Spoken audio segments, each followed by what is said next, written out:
Hello, fellow nerds, and welcome to Our Nerdiest Thing. Today, we're going to be discussing the 80s classic? Cult classic, Teen Witch. And we're going to be the most popular girl. So top that. I don't. Did you? And I like that? boys. Because that was pretty interesting. I just go with the flow, and sometimes it works. Before we get into all of that, Deb, will you please share just briefly about our cocktail this week? You were very adamant about briefly. Do I go Well, no, over? they have to come to the Thursday episode to get all the information. You're like, briefly. yeah, Deborah. we're gatekeeping this. Yeah, that's So- right. There's only two places you can see this recipe, people. Yeah. You can, there's one place you can see it, one place you can listen to it. You Yeah. can listen to Thursday's episode where we talk about Butcher Blackbird, Mm-hmm. or you can go to ournerdiestthing.com. But tonight we have a little cherry amaretto sour. It's quite tasty. It is good. It's yum. It is. I put a little shot of Hellfire on top of mine and Mindy's. It's like a hot vodka, so I recommend that. But this drink is called Plucking Skullduggery. Oh, yeah. And you'll have to just listen to find out why.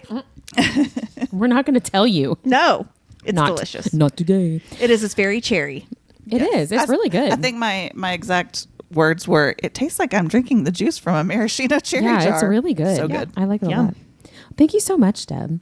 And we're just going to keep on keeping on with you, Deb, because it's time for our Nerd Alert nerdy news. You act like I always have 20 books to tell people and about. Mandy and I have none. Zero. That's okay. Because you know what? I tell you about these and then I read them and then I tell you to read them. And then 5 years later, you do. We add them to our list. Yeah. Okay. So the first book I want to talk about actually comes out on the day that this episode is released, October 15th. It's called American Rapture by C.J. Lead.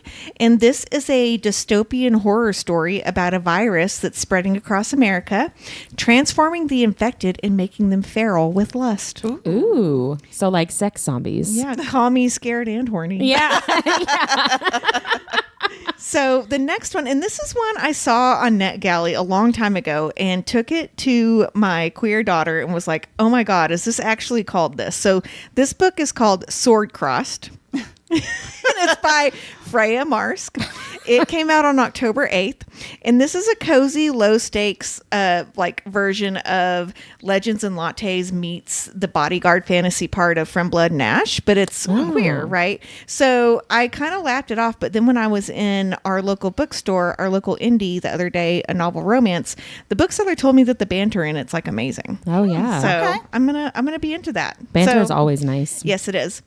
The next one is called The Air by Sabah Tahir, and that actually just came out on October 1st, but I wanted to bring this up because if you read the YA fantasy series Ember in the Ashes, which is really, really amazing, I loved it. This is actually set in the future, so it's in the same world, but it's not the same people, and it's about an orphan, an outcast, a prince, and a killer who are going to bring the Ooh. empire to their knees. Nice. And the It's previous... a motley crew. I know, right? The previous series was all about like this army that was doing like obviously super fucked up things to people Yeah. and keeping people essentially like through propaganda down and like not trying to like find their magical powers and stuff. And so I'm excited to see what this new series is going to Yeah. be by her. She's an cool. excellent author.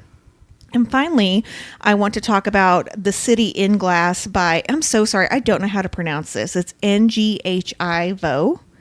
Nighi. I would say knee. Nevo.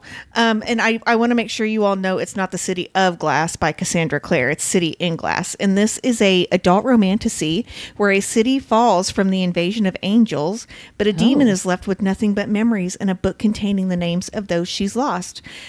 Oh, and also they are bound to the angel who is cursed to haunt the city that they burned down. Oh. So I'm very excited about that one. Yeah. It's very supernatural. I was just going to That's say. what I was about yeah. to say. Yeah. We're So on the same I do. wavelength. I've Same got indeed. A City in Glass, The Air, and American Rapture on audio right now. So reviews coming soon. Yeah, stay Maybe tuned. not by the time this episode comes out, but they're coming. Well, fun. That's lots of good spooky season. Yeah, for sure. Books. Absolutely. Awesome. Well, that goes right into our nerdy and dirty. What are we reading? Mindy, you want to go first? What are you reading? I just finished. I'm going through my book of the month books because I have way too many and I wanted to put a dent in them. So I took on my trip Listen for the Lie by Amy Tintera. And I had a lot of people tell me, oh, you have to read that. It's so good. And I actually really, really enjoyed it. Here's the thing, though. When people tell us to read psychological thrillers, you and me especially, we're like, okay. I know. I always go into these with caution because you know me, I guess it like halfway through.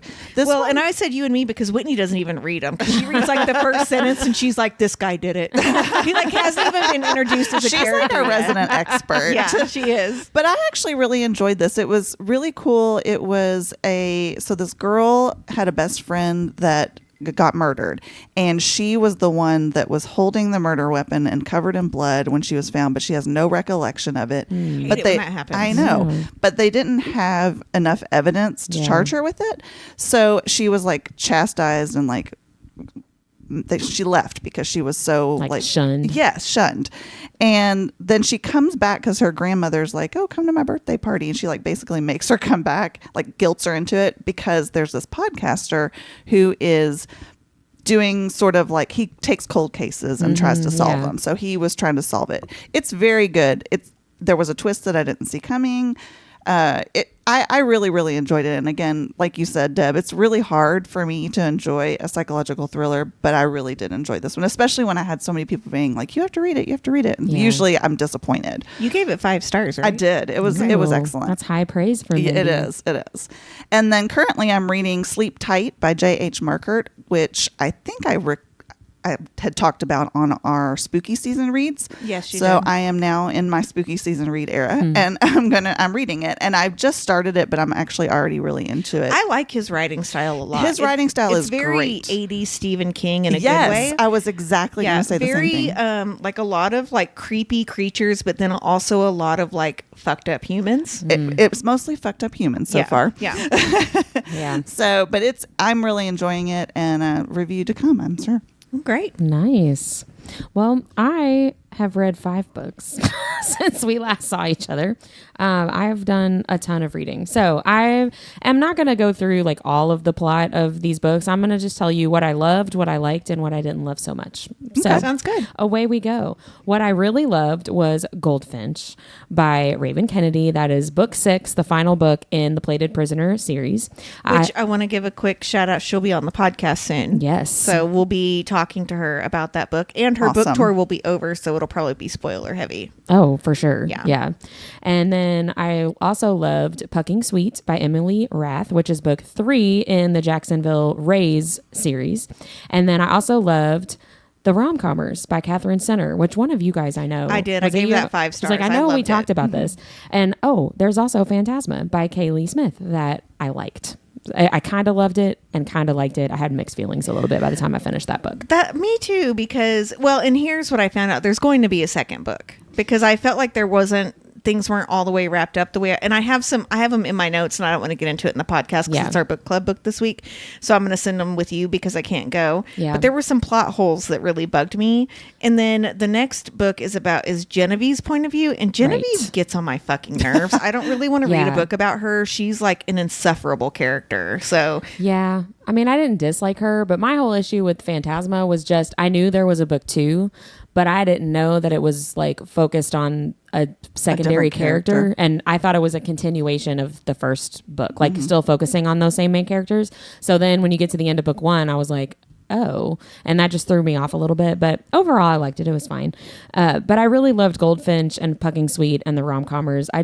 The Pucking Sweet is a good continuation of a series, right? It's not the last one. It's kind of in the middle. I think she's going to have 5 or 6 is her plan. 5, I think. Plus the novellas in between. So I really enjoyed seeing scenes we've seen before in the other 2 books from a different point of view. Yeah, I thought that was really cool the way that she did that. I liked it. I love the part where, spoiler alert, but I love the part where one of them comes into the room and they're like, okay, so I'm pretty sure that Kay and Jake and Rachel are over there fucking right now. Yes, yeah. And they're like, He's like, do you hear that? He's like, he goes, wait, there's a third voice. Do you hear that? That's Kay. Oh, Yeah. that's right. That was when they were in the hotel. Because they that's all think so they're being funny. all sneaky. and they're totally And not. what you I find love out that. through these series is everyone knows that everyone's fucking, but Yes. everyone thinks they've kept it a really good Nobody, secret. yeah, everybody Yeah. thinks that nobody knows, and everybody does. Yeah, I enjoyed that a lot.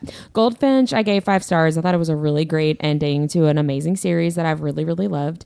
And then the rom-comers was just a fun little read, a rom-com read that I needed after the book that I'm going to tell you about in a minute that I didn't love so much. That one was kind of a downer, and the rom-comers brought me back up. So I enjoyed that. And then Phantasma, I liked it. The ending threw me off, like I said, but overall, I thought it was really creative. The trials are fantastically unique. I thought Yes. like that was so good. And so, well, I have a lot more thoughts about that, but it was good. I liked it. It was fine. It's not something I've ever read before. Yeah, and it that's was what I really, enjoyed about it. It was very creative, very unique. I really loved the bringing in the like Dante's Inferno, the Yeah. different levels of hell. That was one of my favorite books that I read getting my degree in English, and we had to read a ton of like pretentious stuff.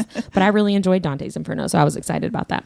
The one that I did not love as much is a memoir. It's called Girl Uncoded. It's by Brandy Dredge.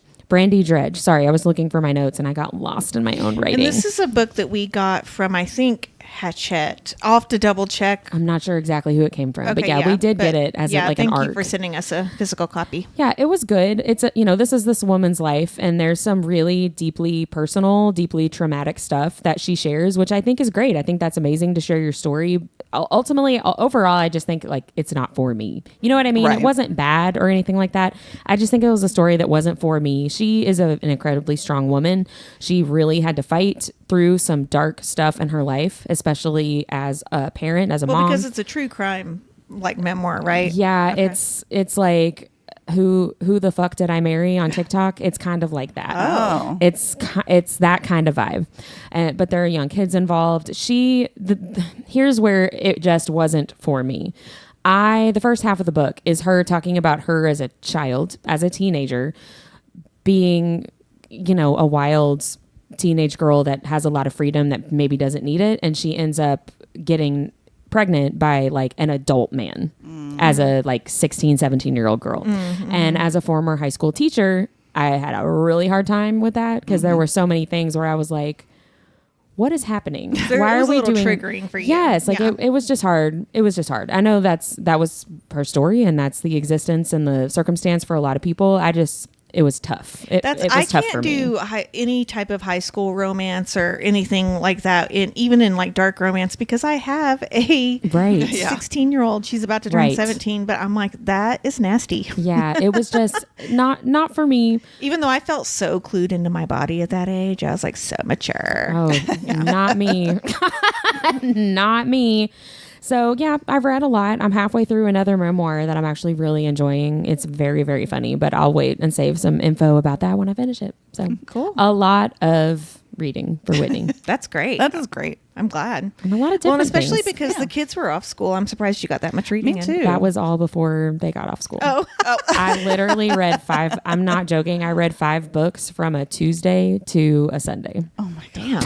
That includes Goldfinch, which is what, like 600 pages or something? Yeah. Yeah. You also read quick. But I also didn't do literally anything. All I did was read. You know what, though? Sometimes we really need that. I'm We serious. do. One of my Yeah. kids ran out of clean underwear.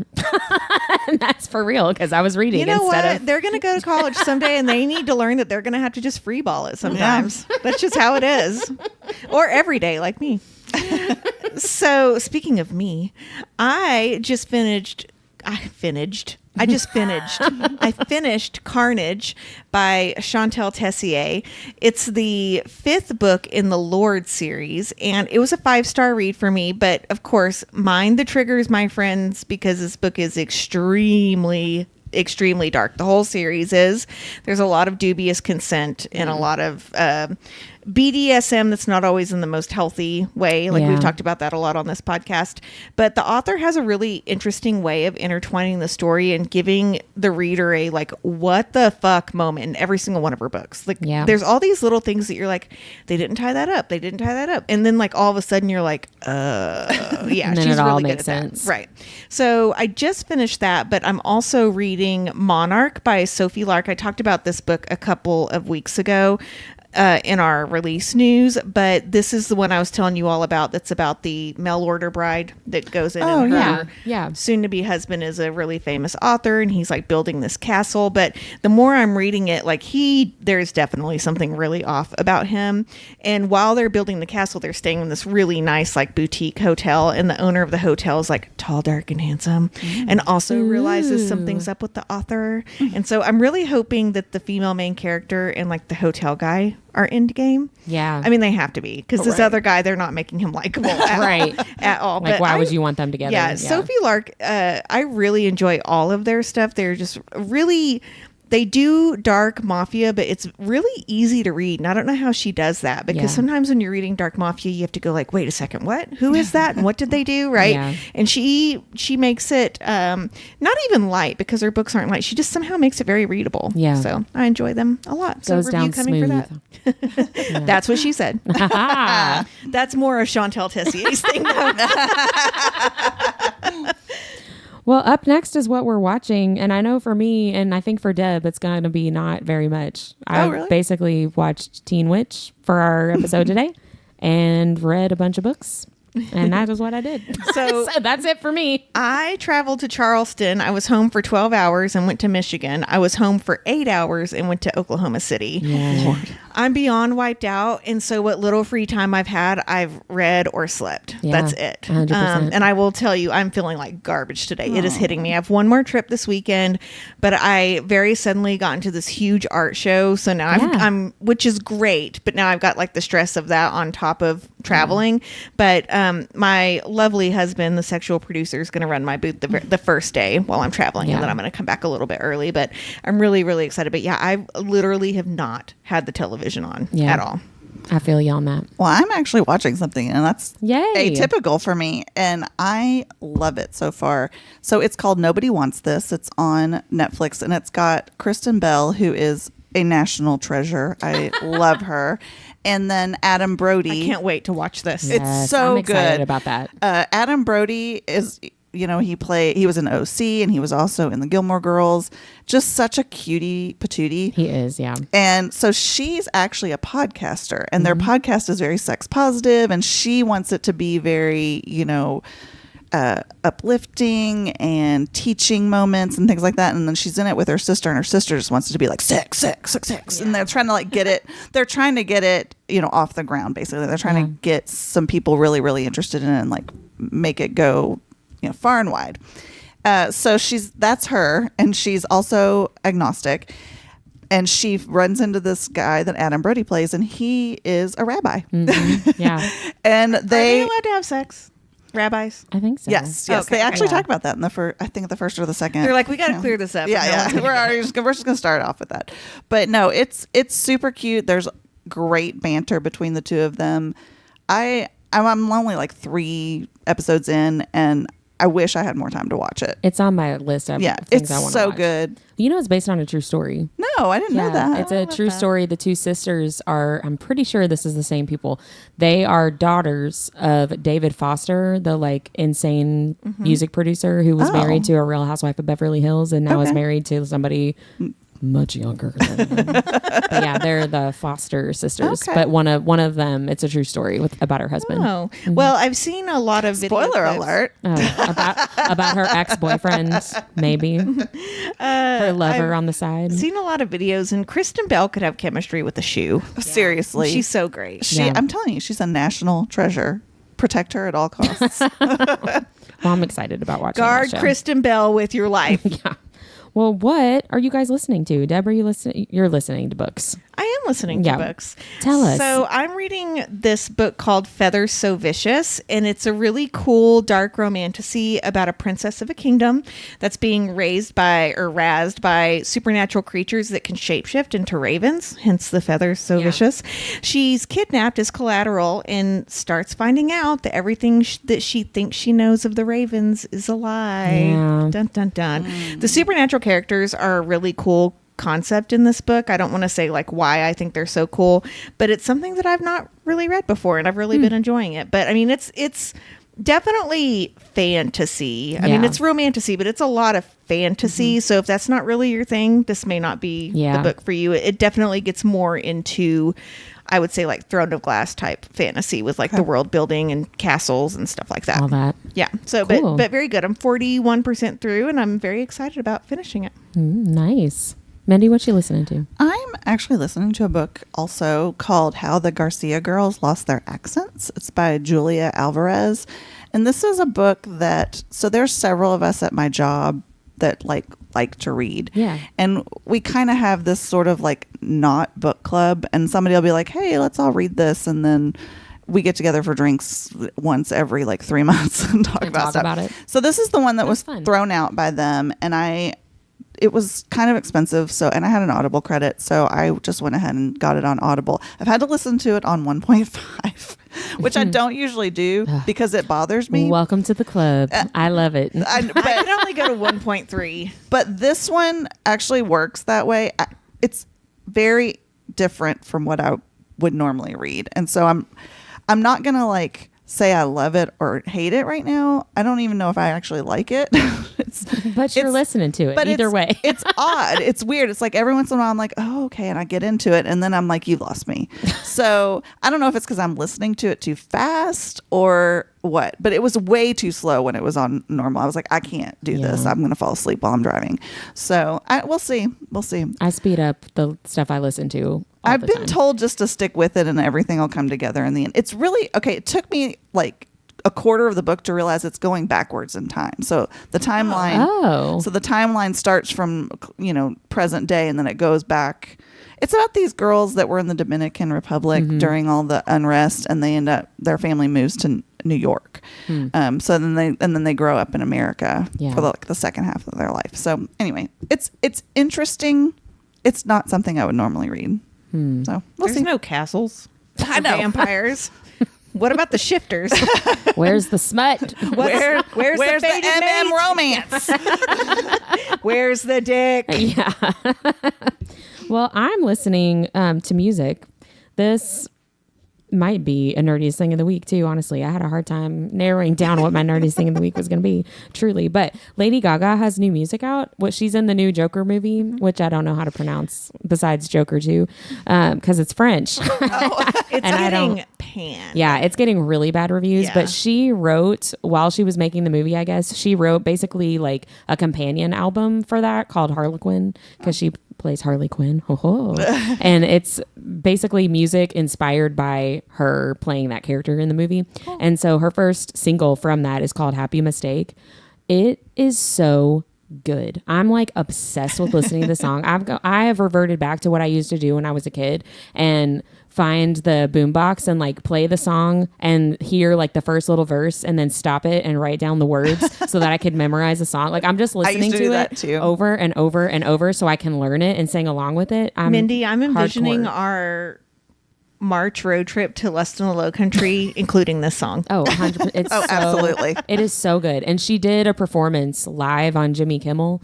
And I think her live performance of it was better than the studio. It is just so good. She is so talented. Every time she puts something else out, it's like better than what she did before. That live I can't even, like, the control and the clarity that she has with her voice. And she's my age. I don't understand. I really don't. This is your nerdiest thing of the week. It's crazy. It's so She is very good. talented. It's unbelievable. I have to Go say, check it though, out. Margot Robbie's going to always be my Harley. 100%. Yeah, she just plays the insanity of it so well. And I haven't seen Joker 2, but I agree with that. I just really love her as an actress, and I love what she brought to that character. Just like I'm so cute, but I will fucking kill you. Yeah, and maybe Gaga did a great job too. I don't know. Yeah. But yes, the movie is not getting good reviews. So, but her music is. So maybe the movie will just be the music. You know what I mean? Yeah. It's not a soundtrack. It's a companion album. Okay. So it's not really tied to the movie, but it was inspired by the movie. Gotcha. I don't know. But it's really good. So go listen to it. And that's also what I'm loving. But I did write down that I'm loving baking. Yeah. Whatever. At first I thought you said bacon. Who doesn't? I'm just loving bacon, guys. No, baking. I don't have anything fun or specific with that. I've just been baking a lot for my premenstrual dysphoric disorder. So that's cool, huh? When I'm PMSing, the last thing I'm going to do is like go to the kitchen. It's very relaxing. But here's the thing. I don't like baking anyway. Oh, so well, I do know like you to do. bake. Yeah. I made some snickerdoodles. Robbie's been making bread. I've been making snickerdoodles. Will you bring us snickerdoodles? I was going to, but then I don't know if it was the cream of tartar that I got or what, but the next day they straight up tasted like crab. It was crab? Yes. And I was like, am I crazy? And Robbie had some. He was like, no, that tastes weird. And I was like, okay. So then we threw them all away. I thought you were going to say I was going to, but then we ate them. No, they were not good. So I had a great time making them, but they didn't turn out so great. So do not use cream of tartar from your childhood home. But that's what it was brand new. I'm kidding. That was the thing. I was like, anyway, I was really upset about it. But anyway, what are you guys Why living? do they call that powder a cream?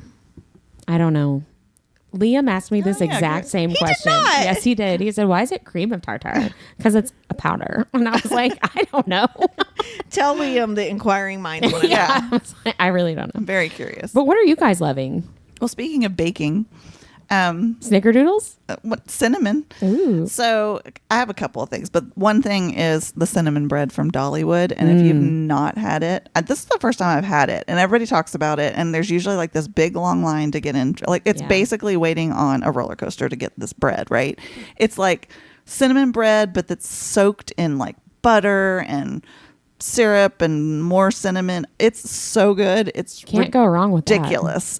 So we went to Dollywood. So we actually pivoted from our trip. We were supposed to go to Jacksonville and Asheville, and obviously, sadly, those places were not safe to go to for our trip this last week. So we just pivoted. We went to Dollywood, which is one of our favorite places. We actually went to Dollywood for 3 days in a row. Rode everything. There were like no lines. It was crazy. And then we got cinnamon bread and didn't have to wait in line for that either. But what a time. It was really good. But then we also went to Knoxville, which I've never been to. And y'all don't sleep on Knoxville. It is a really, really cute little town. Knoxville. I had never been. And there's just all kinds of cute stuff downtown. And of course I made Darren go to the little bookstore, the indie bookstore that they have there. It's called Union Avenue Books, which was super cute. Shout out to Union Avenue Books. Because Darren actually bought a book. Now, guys, I have seen Darren in our 25 years, right, that we've been together. I've seen him read one book. It was called The Expectant Father, and it was when we were I thought you were pregnant. going to say it was his phone manual.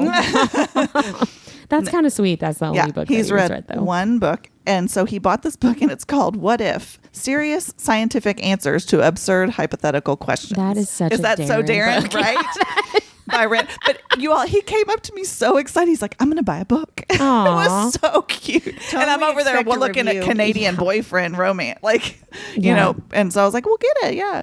So I was. Did you buy any Canadian boyfriend romance? I did buy it. It's called Canadian Boyfriend, and I cannot remember who the author is, but I'll have to put it in the show notes or something. So funny. Speaking of Canada, I was in Port Huron with my kids. That's like what I'm loving. And it's literally on if you cross the bridge, you're in Canada. So we introduced the kids to Tim Hortons, which was freaking delicious. Oh, I love Tim Hortons. And we really just had a good time. My son actually got really sick while we were there, but I got a lot of cuddle time with him, which was nice, and like just one-on-one time.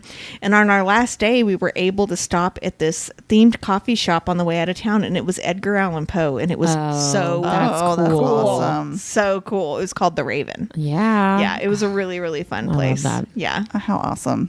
That's really fun. We have to get passports for next time we go back, though, because I've got a passport, but my husband's expired. So, like, we weren't crossing that border. Oops. Yeah. Whoops. Yeah. Well, that brings us to our nerdiest topic today, and we're going to talk about the movie Teen Witch. This is from 1989. This is my era. That late? I thought it came out earlier than that. 1989. Because it is the epitome of 80s. I thought It really is. I thought it was earlier in the 80s too, before I, it started definitely watching feels it. more 85. It does, yeah. It does not feel like almost the 90s. It feels earlier in that decade. So let's just talk about it. Overall thoughts, Mindy. Well, I do have a few little tidbits about it. It cost $2.5 million to make, and it only made $27,843. Oh my Poor god! Yeah. Teen Witch. $27,000. So it was originally pitched as a female version of Teen Wolf, which is an 85 movie. Yeah. But, now it's considered a cult classic. The first draft was actually raunchier and was more like a teen sex comedy like Porky's. Well, that's too bad. But They probably it was pared down to make it a PG-13 I was going to say rating. they probably should have just gone with the first version. Yeah. So I liked this quote. Jarrett Weiselman from the New York Post described the movie like this. There are good movies. There are bad movies. There are movies that are so bad they're good. And then there's Teen Witch, a cult classic that defies classification thanks to a curious combination of songs, spells, and skin. I'll be honest. This movie is so bad. I don't know why I love it, but I do. And I guess it's because it's part of my childhood, but it is the cringiest movie ever. It really is. I feel the exact same way. I know while I'm watching it, this is not a good movie. The acting's terrible. And yet, I really enjoyed watching it. Like, I Is did this not. the first time you'd watched it, Whit? Oh no, I've okay, seen it. okay. I've seen it multiple times. I don't know why I watched it as a kid. I don't know if it was like because on you TV. weren't allowed to watch The Lost Boys, so you had to watch that. Well, there's no way my parents would have been cool with Teen Witch. Like, that's true. There's no. I don't Yeah. know Oh, where. that's true, I don't yeah. know where I watched it. You and Catherine breaking the rules. We probably did. I'm sure. I don't know. I remember watching it. There were certain things I basically, before I started watching it, could only think top that. That was the only thing that I Right, knew top for that. sure that I remembered. But then a certain thing started happening. I was like, Okay, were you like, what the fuck? I could sing this entire song. Like, But I did can feel you the pause it and skin start writing down the coming lyrics? over me. Yeah, no. I didn't. But that opening scene with the sexy sax music, What I had forgotten was about. that? I'm like, what the hell? That's like I her did dream not or whatever. remember that. I did not remember that I did not either. remember that, but I was like, I know that this is supposed to be like a 15-year-old child. They had a Yeah. deal with some porn company, and they're like, you have to use our soundtrack. It was so bizarre, but I had a lot of fun watching it. I will say it was not as much fun to watch as The Lost Boys was. Right. And kind of weirdly, I had more fun watching The Lost Boys, even though I had never seen it before. And this movie, I feel like I wouldn't have had any fun watching it if it was my first time watching it. Absolutely. You know what I mean? Interesting. Like, Okay. because it's not good. It's not. It's not definitely a good got movie. the nostalgia factor going for it. Yeah. It was a little more risque than I remembered. I though. know, Yeah. me too. And I'm thinking, did I see this on TV and some of these scenes maybe got edited out? I think it was on ABC. it just went over originally. my head or what? They usually show it currently on the 13 Nights of Halloween on ABC or Freeform or whatever I it bet is. Yes. Yeah, but I edited mean that some. would have been long before I'm or sure long they- after you watched it. Yeah, they have to edit that stuff out. Some of that stuff, Yeah. for sure. But it was still well. First, okay, hold on. I love Robin Lively. I will say that. I think do. she's very She's cute. cute in this movie. She's so I remember watching this as a kid and wanting to be Robin Lively, even though Robin Lively doesn't want to be Robin Lively. You know what Yeah. I mean? Like that's kind of the whole movie is that she's trying to be somebody different. And I was Yeah. like, no, you're cute. I like you. I want to be like you. But yeah, there was a lot of stuff that I was like, okay, thinking about does it hold up in 2024? I was like, no. Well, I don't think it held up back then. So I want to say something about it holding up in 2024. It doesn't, but it does have a lot of the same characteristics that we're seeing in current romantasy, including reincarnation, magical powers, humans changing to animals, and that the real key to magic is believing in yourself. Yes, the magic was in you with all I also Right. think the message of just be yourself, that still yeah. holds up too. So, Mindy, I have a question because you're older than me and I'm older than Whitney. So, did you feel in 80s in school that you needed to have rap battles? Because one of the things that No, but I definitely tried to learn rap songs and like white girl rap them. Oh yeah, like I think Ice Ice Baby actually is a '90s song, but I remember when that song came out, it like changed my world. Collaborate and listen. Okay, but I will say one of the key points when she gets her powers is that she gives Polly courage for her rap battle. Yeah. And that's why I'm like, wait, did I miss out on something in my childhood? Hilarious. I wrote down in my notes a Roger, a loved one, a joystick, dong, zipper lizard, tallywhacker, trouser snake, schlong. I put the schlong rap. Oh my God. I did not remember that part either. I did not remember that scene at all. So listeners, if you haven't seen this movie, it's a sex ed class. Yes. And the teacher is trying to do sex ed without saying any of the anatomically correct parts. And I don't even remember what she says. I don't either. Oh, she has an umbrella. She says Adam has an umbrella. Like, what could the umbrella stand for? And then the rapper guy stands up and does that and says all that stuff. Why? Okay, why is everybody rapping? Why? Why is that person in particular? 1989. Why is Rhett in particular the one who was rapping? Yeah. Like, So what? someone, and I don't know who, just so you know, did make a Teen Witch musical. It came out on CD in 2007. Oh, see, Teen Witch itself wants to be a musical, right. but then they're like, I don't think we could actually do it. So we're just going to do like 3 songs. So And that's it. I have a couple of other facts that actually go with the whole music thing. So that happened. And then the following year in 2008, Ashley Tisdale was actually in talks to like remake the entire movie. Oh, really? And then it got canned like Yeah. a lot of things in Hollywood Sure. do. Debbie Gibson was originally cast as Louise. Oh, I saw totally that, see yeah. that. For all of you people that were born past this point, she was a amazing 80s like hair singer. And if you haven't heard of her, you need to go listen to Only in My Dreams, because it'll probably Love that if song. you're like 13, go listen to it, and then you'll be like, she understands everything I'm saying, right? You know what's funny? When you say Debbie Gibson, I think Robin Sparkles from him for How I Met Your Mother. potato. I know, right? Yeah.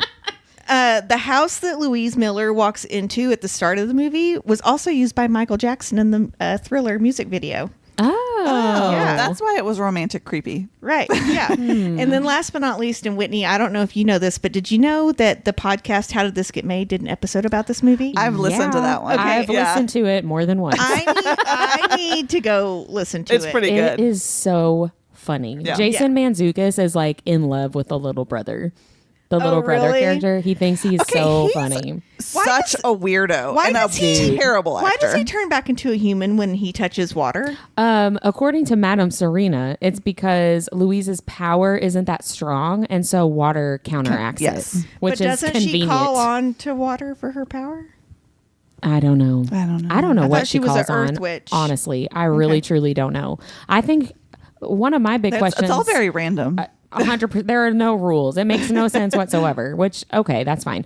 But one thing that I really could not get over is after she talks to Madame Serena and Madame Serena's like, here, take this book and you have this power. Why is Louise at like a broken down carousel in the middle of the night? Yeah. That was very Like, odd. You what? want to know why? Because That was so weird. Madame Serena only comes out to creepy places, and her coming onto screen was actually my favorite part because she is also a seer in the Poltergeist. Yes. Yeah. And she was like the epitome of like creepy woman lady. Yeah. in the 80s. And when she comes on screen, I'm like, oh my God, it's the chick from It's the her, Poltergeist. yes. But I mean, she doesn't like hang out at like Dunkin' Donuts, Whitney. She hangs out on broken carousels. Christ. I mean, I guess, but Yeah, that was very odd. It was so weird. I feel like though that was a thing in the 80s was carousels. I mean, there was no. I'm serious. There was rap battles. There was one in the Lost Boys too. That's true. I didn't even think about that. thing. Like directors were all like, What's the "Let's symbolism do it behind on carousels?" a carousel." Okay, so the Lost Boys and Teen Witch both have the carousels. They also both have a permed mullet saxophone player. They do. I clocked that. I was like, oh my gosh, it's a different one, but Yeah. but still, yeah. There were several things about Madame Serena that I was like, this does not hold up in 2024. So I wrote down basically, Madame Serena is a creep. I mean, she just is. let's be frank. She encouraged a 16-year-old girl to make a senior, so 17, 18-year-old boy who was 24 in real life. I was going to say, why do they all look like they're 30? He was 20. He was 24 in real life, and Robin Lively was 17. So like that's creepy, right? Yeah. So Madame Serena encouraged a 16-year-old to make an 18-year-old boy her love slave, which is creepy. She has this teen girl sit on her lap, which I think was just supposed to be funny that was because weird. the size, because Louise is so much taller than her. And then it was weird. I didn't like it. And then they switched, and I was like, no, you can't do that. You guys feel like Madame Serena has a house in the woods and two children go out there and she fattens them up. She puts them in the oven. 100%. Yes. Well, and so then Louise brings Madame Serena with her to the high school dance as just some random adult woman. Oh, yeah, that is weird. You can't do that. Maybe you could in the 80s, maybe. You but could do you can't whatever do that. you wanted. You can't do that now. Well, when you're a witch, Whitney. I mean, I guess. The world is your oyster. And then the other thing, there were two other things I could not get over. Louise at one point made a suicide joke, which I was like, you can't do that anymore. Like, that's not funny. And then again, I said earlier in this episode, I was a high school English teacher. Mr. freaking Weaver. That was my least favorite. He even has my name, you guys. Oh, yeah. He was the worst. I'm just so glad. Worst. Who reads a diary out loud? That's just the kind of shit that happens. Like, seriously, though, this was so the 80s. But he was even worse than the guy in Fast Times at Ridgemont High. Oh, my gosh. He was a total dick, too. But I love what she does to him. The voodoo doll and make him, strip. That was hilarious. That made me laugh a lot. But I just, I couldn't with him. Well, that was just, it was too much. Love how they just automatically was like, Manda's sleazy. Why is she dressed so sleazy? And I'm like, first of all, she's in a flouncy denim skirt. Like, that is not sleazy. Second of all, like, come on, girls. Right. Like, women support women. Yeah. Right? I don't know. I thought it was kind of weird. I had my son, we were watching like parody videos when he was sick, and he pulled up Amish Paradise by Coolio or by Weird Al. And I was, speaking of floozies, I was explaining why it was so funny when they're looking at like the Amish Playboy and they're showing their ankle. Weird Al. Man. Another national treasure. Yeah, 80s national treasure. But yeah, I still, I say all that. Madame Serena's a creep and Mr. Weaver sucks, but I still had fun. I still had a good time watching it. I will say the brother is a total creep, but he is so funny to me. That's one of the things I love about the How Did This Get Made episode that you're talking about, Deb, that Jason Mantzoukas talks about how funny the brother is. When he walks in and has like breakfast on a tray or something, and he's dressed like a bellhop. He's like, I took the liberty of ironing your He has this weird transatlantic accent for no Robert Pattinson. Like this weird like old school actor accent for no reason at all. The first time we see him, he's eating chocolate under her bed while she's asleep. And I'm like, what kind of psycho does that? Like, are we sure that's actually her brother and not just a drifter? Oh my gosh. And he is so over the top, and I love it. I'm sure that's part of the reason why people gave this really bad reviews, like at the time. Right. Like, what's the brother doing? But he's like, nobody wants to date you. You're a dog. A dog. Like, he's so crazy. It made me laugh so much. He's probably 25 too in this movie. I don't know. I didn't like a 14-year-old. I only looked at Brad and Louise's ages because I thought the same. I was like, this guy has to be 30. When she creeps on him, stalker alert, by the way, when she like sneaks over to the football field and is like looking around the corner. Then he takes his shirt off though. I was like, oh, Brad, hello. And that's when I was looking up. That is when I looked up his age, because I was like, he's 25. I was like, there's no way he's still a teenager. Yeah. He is absolutely an adult man. Like teenage boys don't look like that, right? But Brad, we talked about this before we started recording. Brad and Randa in real life got together over this movie, and they are married and still married today. I think that's so cool. I love that. They've been together. So what is that? 35 She still loves him, even though he wears bolo ties. That was the worst. I was like, who wears a bolo tie to prom? Somebody in the 80s. Yeah, I'm apparently. sure Rhett did. Okay, and here's my other question. So he starts sort of seeing Louise, and then Randa's gone. I wrote the same thing down.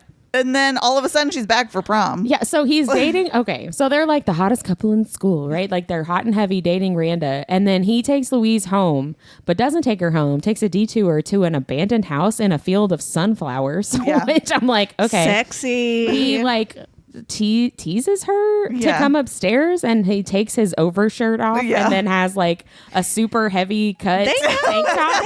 They can just have sex in the car, right? Well, and they like made out on some couch in this abandoned house, and I wrote in my notes multiple times, where is Randa? What happened to Randa? Did Louise kill Randa? Like, she literally disappears. Yeah, and maybe then, that's part of her spell, though, that Randa has to disappear for him to be into Louise. But then she shows back up at the dance because Louise tells him no. And he's like, well, I guess I'll just take Randa. And I'm like, what happened? Like, did you break up with her and now you're begrudgingly taking her to the dance? Like, I don't know. Were you cheating on her that was this whole time? Weird. That was so strange, and it was not explained. They couldn't afford to explained. pay Randa for more scenes. Like, poor Randa. She literally just disappeared. But I didn't like that it made me feel like he was cheating on her. And then that took Brad's points down a little bit. They must have used up all their funds on her when she did the I Like Boys song and dance.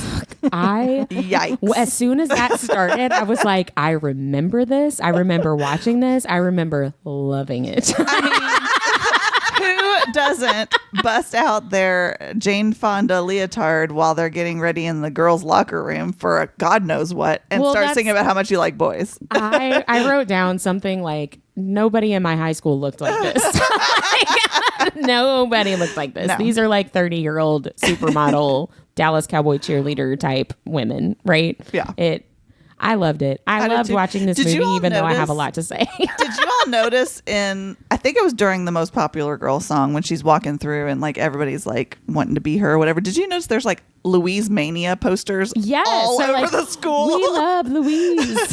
Louise is the best. That didn't happen either. She's like the Fern Mayo of. Did you guys see Jawbreaker? She's like the Fern Mayo of that movie. Oh my God. I really enjoyed her little like walking to the beat of the song when all the random dudes, and of course Rhett, he's like, hey, little mama, come and get in the car. Like, whatever he said. Like, this Rhett guy. He's a drifter. It's not her brother. That rapper kid, I'm like, I wonder if, I feel like maybe they did an interview with him when they did How Did This Get Made or something. But I'm like, I wonder if he was like, this is it. My music career is going to take off. Or he's like, oh shit, I'm never getting a music deal now. I better live it up in this movie because this is all it's going to be. But I don't feel like loved it. movies allow overacting the way that they used to.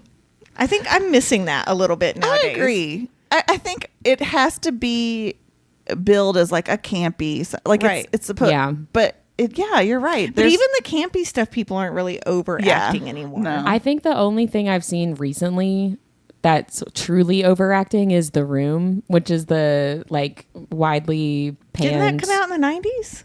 I think it was like early 2000s or 2007-ish or something like that. But it's like the best bad movie ever. Right. That there's overacting there. But it's not good, but right? It's not considered good. My favorite like current campy horror film and Mindy's watched this with me is Cabin in the Woods. I love that movie. And they don't even overact in that. It feels like a horror movie, and I mean it is, but like there's a reason behind it, which I don't and I know that movie's been out for a long time, but I don't want to spoil it for anybody that's not seen it. You just need to go watch it. But even that could have been so much campier. Yeah, it definitely because they make campy jokes. Like they're making the girl that dyes her hair blonde, they've been putting chemicals in her hair dye to make her more dumb. Yeah. And shit like that. So I mean like they could have done more. But still a very good movie. Nobody overacts like the brother in this movie. No. I don't know. The white boy rappers are pretty overacting. I took the liberty of ironing your homework. Okay, so with... I want you to talk in that voice all night. I want you to give us your rendition of Top That. Oh my gosh. I don't know the whole thing though. I just know supersonic, idiotic, something, something, something. If you really want to know if you could really top that, so top that. Stop that. Because I don't really give a about trying to top that. And That's how Whitney's rap career started. She's like, he's so funky. I'm like, look how funky he is. I'm like, Polly, Come on. have some self-respect. The best too is she's wearing you wanted courage for rapping, not to like she's that. wearing like a terry cloth cut-off shirt with a bucket hat. Yeah, she's wearing a blossom hat, which was very cool. Those are coming back into style, you all. All of that stuff is coming back into style, and I'm like, I got rid of all of them. There are 90s Halloween costumes right now, which really kind of weirds me out. That's rude. That is. That's really rude. Well, so anyway, are there any other thoughts that we want to share? Oh, we didn't even Witch? talk about David. Talk about overacting. The sleazy my date. gosh. Oh my gosh. Okay, so for the first like 3 minutes, I wrote in my notes. So she gets hooked up with Randa's cousin. My cousin's in town. Yeah. He wants a date to the dance. Will you go with him? Okay, great. And then she opens the door and Louise is visibly like, ugh, I have to go out with this guy. And then you show the guy and he's like a cute guy. Yeah, he's not bad. I was like, this is the Rachel Lee Cook, she's all that thing. Like you put a pair of glasses on someone and then they're supposed to be a loser and ugly. Right. And like, he's clearly a cute guy. But then he turns out to be a total disgusting. creep. Yeah. But if you've never watched our YouTube feed, we all wear glasses and we're beautiful. I took a shower. So. You know who he reminds me of is the guy that Lorelai on Gilmore Girls has to go on a date with. It's like Bo's cousin at the beginning, the really short dude. And he's like, why are you so tall? Oh, and then he tells Yes. Bo's brother that she's a nympho. I forgot about that. And it's, what's the guy from Parks and Rec? Ron Swanson. Yeah, and he That's like not walks his real in name, and Nick- she's like, here's the key to Nick your room. something. And he's like, Offerman. I got the key to your room. And Yeah. she's like, what? Yeah, ew. Yeah. Yeah, then I felt stupid when David in Teen Witch is clearly like, oh, he's a creep. Yeah, he was like, he said something crazy about driving a car. He was like, I can drive like a hog going through the fog with a boner or something.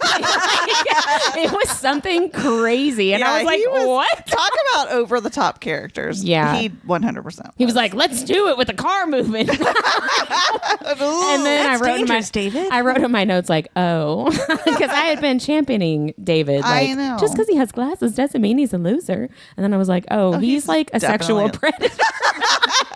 It's not just the glasses. It's the whole personality. All I had to do for prom in the 90s, guys, was take off my art smock and my glasses, and I was like, good to go. Everyone was like, wow. She's beautiful. Well, I just found a noodle stuck to my shirt. I ate Thai food or Vietnamese food with my daughter for dinner, and I was like, what's on my shirt? It's a noodle. Well, at least it wasn't cookies in your bra. That's true. I'd rather it be cookies in my bra, though, because it's been like stored there, and it's like edible. Oh, man. Is there anything else about Teen Witch before we go to I think we've said it all. our nerdiest things of the week?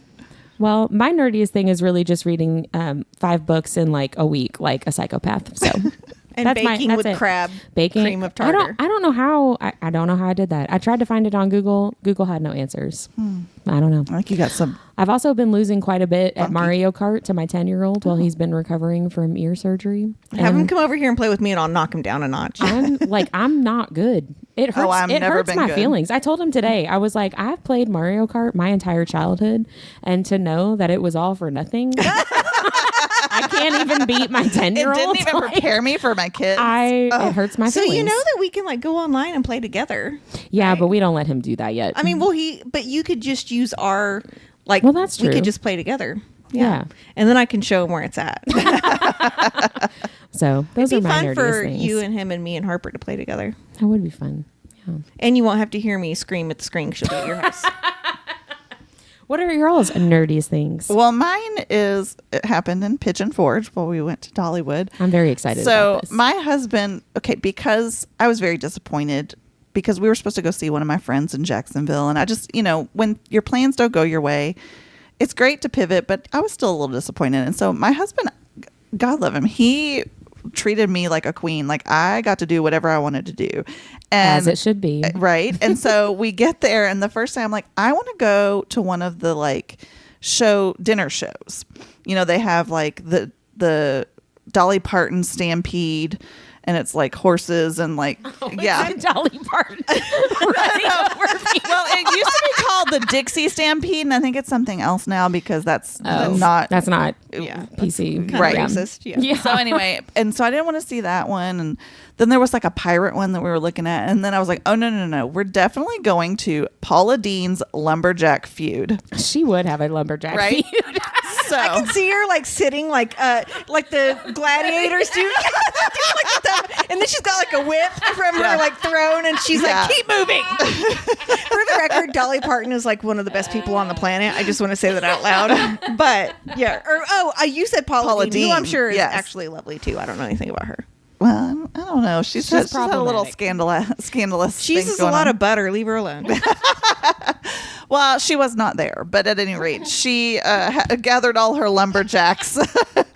So this show was hysterical. It was definitely like a comedy show. They had like these weird bits and stuff like that, but these guys were actual competing lumberjacks. Like, I'm just going to say she was sending us pictures, and yes, they are.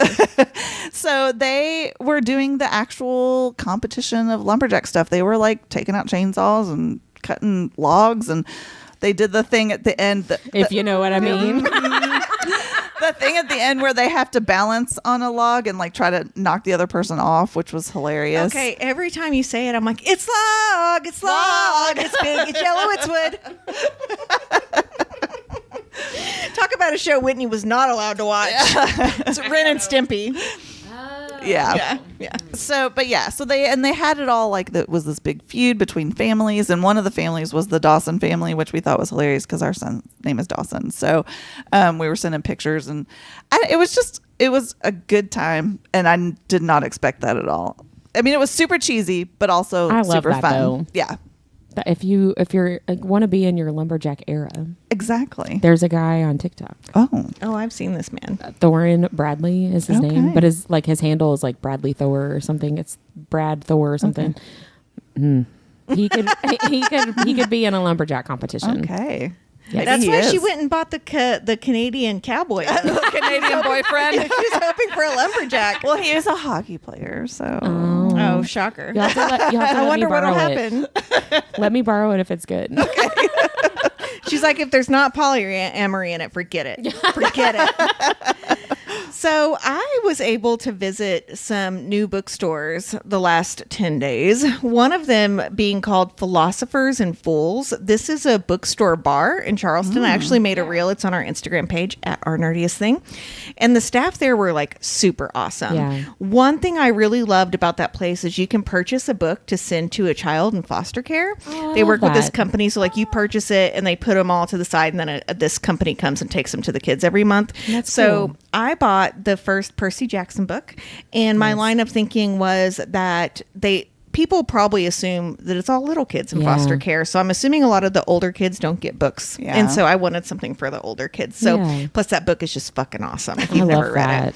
I also finally made it to our local indie, a novel romance.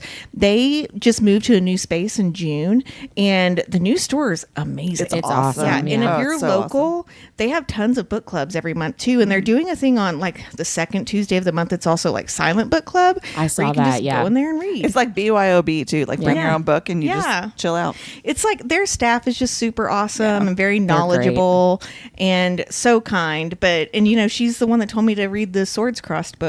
So now I'm going to read it. Yeah. So yeah, that was mine. The bookstore bar in Charleston was awesome. I'm excited. Yeah, it's on our list now to do. I was going to say that has got to be someplace we're going. I know Elle Mitchell was like, hello. And I'm like, dude, you were already going with us. Hush.